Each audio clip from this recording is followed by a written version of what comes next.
గత ప్రభుత్వంలో జరిగినటువంటి లిక్కర్ స్కామ్కి సంబంధించి రోజుకు ఒక కొత్త పేరు తెర మీదకి రావడం జరుగుతూ ఉంది.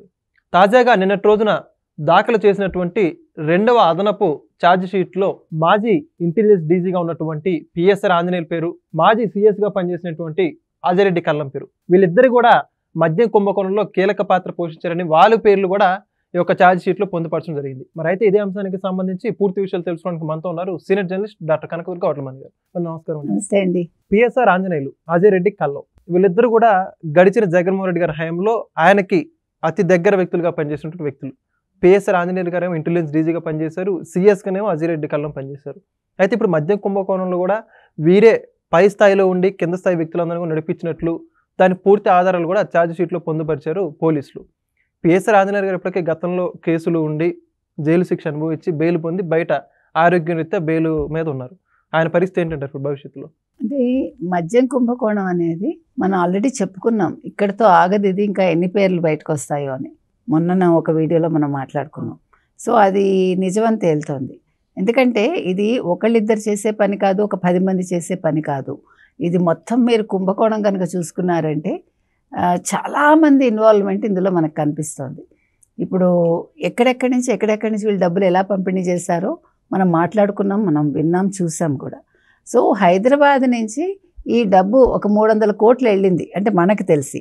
అది కాకుండా 3200 3500 కోట్లు దుబాయ్కి వెళ్ళింది. ఇది కాకుండా జగన్మోహన్ రెడ్డికి ప్రతి నెల 60 కోట్లు వెళ్ళింది. అది కాకుండా ఇంకెంత వెళ్ళింది. తర్వాత ఈ ముడుపులు ఎవరెవరైతే తీసుకున్నారో వీళ్ళందరూ దాన్ని ఎలా తీసుకున్నారు, ఎలా బట్వాడా చేసుకున్నారు, ఎక్కడ దాచుకున్నారు. సో ఇవన్నీ చేయడానికి వీళ్ళకి సహాయం చేసింది. నిన్న సెకండ్ ఛార్జ్ షీట్ ఏదైతే ఇచ్చారో సిట్ వాళ్ళు, అందులో మీరు చెప్పినట్టుగా ఇంటెలిజెంట్ ఐజీ ఎవరైతే ఉన్నారో పిఎస్ఆర్ ఆంజనేయులు కావచ్చు, అప్పటి సిఎస్ అజయ్ రెడ్డి కల్లం వీళ్ళు కావచ్చు, అంటే వీళ్ళ ఇన్వాల్వ్మెంట్ కూడా ఉంది. అంటే వీళ్ళ ఇన్వాల్వ్మెంట్ ఉంది అంటేనే మొత్తం మీకు ప్రభుత్వం, అప్పటి ప్రభుత్వ ఇన్వాల్వ్మెంట్ ఉన్నట్టు. ఇప్పుడు వీళ్ళు మేజర్ వీళ్ళే కదా. ఇప్పుడు మీకు టాప్ పర్సన్స్లో సిఎస్ ఖచ్చితంగా వస్తారు, చీఫ్ సెక్రటరీ. అదేవిధంగా ఇంటెలిజెన్స్ ఐజీ ఆయన కోరి తెచ్చుకున్నాడు వీళ్ళందరినీ. సో వీళ్ళందరూ కలిపి ఎలా చేశారు అంటే ఈయనతోటి ఎందుకు వాళ్ళు అన్నిసార్లు ఫోన్లు మాట్లాడారు పిఎస్ఆర్ ఆంజనేయులతోటి, అదేవిధంగా అజయ్ కల్లంతో ఎన్నిసార్లు మాట్లాడారు. ఇప్పుడు ఈయనతోటి 80కి పైగా కాల్స్ ఉన్నాయి ఎవరితోటి, పిఎస్ఆర్ ఆంజనేయులతో అని విన్నాం మనం. సో 80 అయినా ఇంకా ఎక్కువ చేశారా, ఒక్కొక్క కాలు ఎంతసేపు నడిచింది, ఎన్ని నిమిషాలు మాట్లాడారు, లేదు కోడ్ భాష వాడారా. ఎందుకంటే వీళ్ళు డబ్బు అంతకుముందు మనం చూసాం, వెంకటేష్ నాయుడు నిల్చుని ఆ డబ్బు ఇది 5 కోట్లు ఇక్కడ, 2 కోట్లు ఇక్కడ, 7 కోట్లు అక్కడ అని చెప్పాడు కదా. 35 కోట్లతో కూడా పట్టుబడిన వీడియోస్ ఉన్నాయి మనకి. సో ఈ డబ్బు చేరవేతలో పిఎస్ఆర్ ఆంజనేయులు హస్తం ఏమిటి, ఈయన ఏ రకంగా ఇన్వాల్వ్ అయ్యారు, వీటిలో వీళ్ళకు కూడా ఈ మద్యం కుంభకోణంలో ఈ ముడుపుల్లో వీళ్ళకు కూడా వాటా ముట్టిందా. అదే కాకుండా అసలు పిఎస్ఆర్ ఆంజనేయులు ఓ పక్క జత్వానీ కేసులో ఇన్వాల్వ్ అయి ఉన్నాడు, మరో పక్క ఆయన ఇక్కడ తెలంగాణకు సంబంధించి బీఆర్ఎస్కి సంబంధించిన కేసీఆర్ తోటి ఆయన ఫోటో ఉంది. అంటే అలా అనొచ్చు మీరు వెంటనే, ఏమండి ఫోటోలు మరి చాలామందితో ఉంటాయి కదా అని. ఈ ఫోటో ప్రత్యేకం వేరు.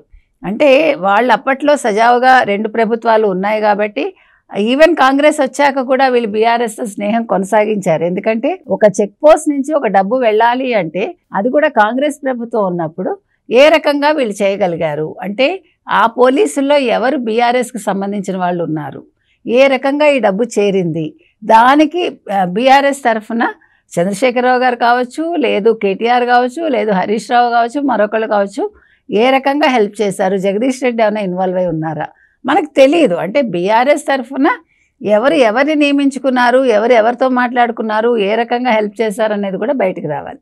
సో ఇంత డబ్బు అసలు బోర్డర్ నుంచి తెలంగాణ చెక్ పోస్ట్ దగ్గర నుంచి ఎలా వెళ్ళగలిగింది. ₹1 వెళ్ళాలంటేనే 100 కెమెరాలు ఉంటాయి మీకు, అలాంటిది 1000 కోట్ల డబ్బు ఎలా వెళ్ళింది. సో ఇందులో పిఎస్ఆర్ ఆంజనేయుల పాత్ర ఏంటి, పిఎస్ఆర్ ఆంజనేయుల విషయంలో కేసీఆర్ పాత్ర ఏంటి, లేదు జగన్మోహన్ రెడ్డి ఏ రకంగా హింట్ ఇచ్చారు కేసీఆర్కి, వాళ్ళిద్దరూ ఏం మాట్లాడుకున్నారు, వాళ్ళు కూడా ఏమైనా మాట్లాడుకున్నారా, కాల్ రికార్డ్స్ ఉన్నాయా, కేటీఆర్తో ఏమైనా మాట్లాడారా, లేదు హరీష్ రావు గారితో ఏమైనా మాట్లాడారా, అవన్నీ కూడా వెరిఫై చేయాలండి. అంటే ఇప్పుడు సిట్టు ఇది ఎలా ఉందంటే ఒక చిక్కుముళ్ళు పడిపోయిన ఒక దారపు రీల్ లాగా ఉంది. ఇది రీలు మనం తీసే కొద్దీ పోగులు వస్తున్నాయి అన్నమాట. అట్లాగా ఇందులోంచి క్యారెక్టర్స్ వస్తున్నాయి. కాబట్టి ఇవాళ ఈ మద్యం కుంభకోణం అనేది ఇంకో కొత్త మలుపు తిరిగింది. ఈ మలుపు ఇక్కడితో ఆగిపోదు. ఇప్పుడు మీకు నీరు పుట్టినప్పుడు సన్నగా ఉంటుంది, పెరిగే కొద్దీ అది పాయలుగా విడిపోయి ఎక్కడో కొండల మించి గుట్టల మించి అలా రకరకాలుగా వెళ్తూ ఉంటుంది కదా. సో ఆ రకంగా వెళ్తుంది అనమాట. అలా చూసుకున్నప్పుడు ఇది ఏ రకంగా ఈ డబ్బు అంటే ఈ మద్యం డబ్బు ఏరులై పారింది, ఎక్కడెక్కడికి పారింది, ఆ రకంగా మీరు తీసుకోవాలండి. ఇదైతే చిన్న విషయం కాదు. మనకి తవ్వే కొద్దీ ఇంకా ఏమొస్తాయో మనకి తెలియదు, ఇంకా ఎన్ని పేర్లు వస్తాయో, ఇంకా మనం ఊహించిన వాళ్ళందరి పేర్లు కూడా వస్తాయా, ఇంకా ఏ సెలబ్రిటీస్ ఉంటారు ఇందులో ఉండబోతున్నారు అనేది కూడా మనం చూడాల్సిన అవసరం ఉంది. అయితే ఇప్పుడు చూసుకుంటే ఇప్పుడు పిఎస్ఆర్ ఆంజనేయులు వచ్చేసి ఇంటెలిజెన్స్ డీజీ, మరోపక్క అజిరెడ్డి కాలంలో సీఎస్గా పనిచేసినటువంటి ఒక లిక్కర్ స్కామ్ సంబంధించి ఎక్సైజ్ డిపార్ట్మెంట్ ఒక్కరు కూడా లేరు. గతంలో చూసుకుంటే మిథున్ రెడ్డి ఒక ఎంపీ, ఐటీ అడ్వైజరు, సంబంధం లేని వ్యక్తులు మొత్తం అరెస్ట్ అవుతున్నారు. అడిగితేనేమో మాకు సంబంధం లేదని చెప్పేసి చెప్పుకుంటూ వస్తున్నారు. ఏమంటారు? ఇప్పుడు అదే మనం చూస్తే కనుకైతే గత ప్రభుత్వంలో అన్ని చాలా వింతగా విడ్డూరంగా జరిగాయి. ఆయా శాఖలకు సంబంధించిన వాళ్ళకి మంత్రులు కావచ్చు, అధికారులు కావచ్చు, వాళ్ళకి సంబంధం లేదు ఏది కూడా. ఏ శాఖ తీసుకోండి, సకల శాఖ మంత్రులు ఒకళ్ళే ఉంటున్నారు వాళ్ళకి. అవునా? అంటే మొత్తం వ్యవస్థని వాళ్ళు స్తంభింపజేశారు. ఇవాళ అంటే ఒక 2019 నుంచి 24 వరకు ప్రభుత్వం పనిచేయలేదు, అంటే ప్రభుత్వ అధికారులు పనిచేయలేదు.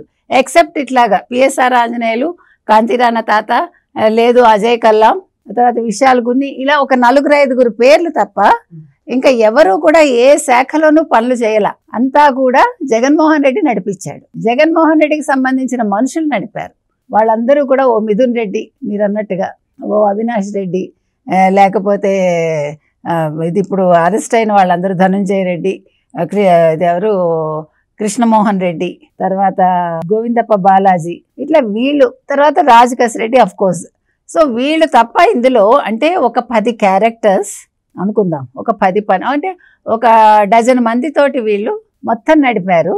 ఈ నడపడంలో ఈ మిగతా క్యారెక్టర్స్ ఇట్లా అజయ్ కల్లాం గారు కావచ్చు, మరొక సిఎస్ఆర్ ఆంజనేయులు గారు కావచ్చు, మరొకళ్ళు కావచ్చు, వీళ్ళందరూ ఉన్నారు. అందుకని ఇది ఎలా జరిగిందంటే ఒక కొద్ది మంది మాత్రం ఒక గుంపు చేరి ఎట్లా ఇది చేస్తుందో అట్లా కొద్ది మంది మొత్తం ప్రభుత్వాన్ని గుప్పిట్లో పెట్టుకుని ఏ శాఖ పని చేయకుండా వీళ్ళే మొత్తం ఇన్ అండ్ అవుట్ ఉండి దీన్ని నడిపించడం అయితే జరిగింది.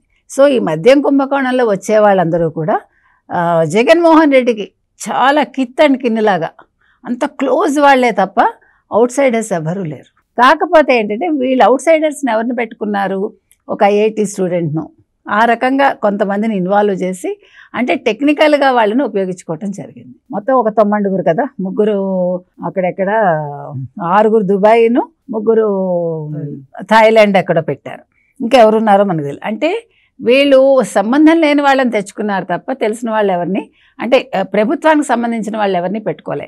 ఎక్సైజ్ డిపార్ట్మెంట్లో ఎవరికి సంబంధం లేదు. అందుకే కదా ఎక్సైజ్ మినిస్టర్ చెప్పాడు, నాకేం తెలీదు, నేనేం చేయలేదు, నేను చాలా క్లీన్ చిట్ ఉన్నవాడిని, ఇక ఇది రాజకీయాల్లో చంద్రబాబు నాయుడు గారి టైంలో వచ్చాను నేనని చెప్పుకున్నాడు ఆయన మళ్ళీ ఆయన ఊసేలేదు, పలుకులేదు అక్కడ కూడా. అంటే ఆయన సంతకం పెట్టారా లేదా అనేది ఇవాళ తేలాలి. అంటే ఆయన సంతకాన్ని కూడా ఫోర్జరీ చేశారా. కాబట్టి అసలు వైసీపీ ప్రభుత్వ హయాంలో సిస్టమ్స్ అనేవి లేవండి. సిస్టమ్స్ని వాళ్ళు స్పందింపచేసి జగన్మోహన్ రెడ్డి మొత్తం ఇన్ అండ్ అవుట్గా ఉండి మొత్తం నడిపించారు. కాబట్టి ఇవాళ మద్యం కుంభకోణంలో వచ్చిన వాళ్ళందరూ కూడా మరి ఏ రకంగా అంటే వీళ్ళ ఇన్వాల్వ్మెంట్ ఏంటి అని పూర్తిగా తేలాలి. ఇంకా ఎన్ని కొత్త పేర్లు వస్తాయో మనం వెయిట్ చేయాలి.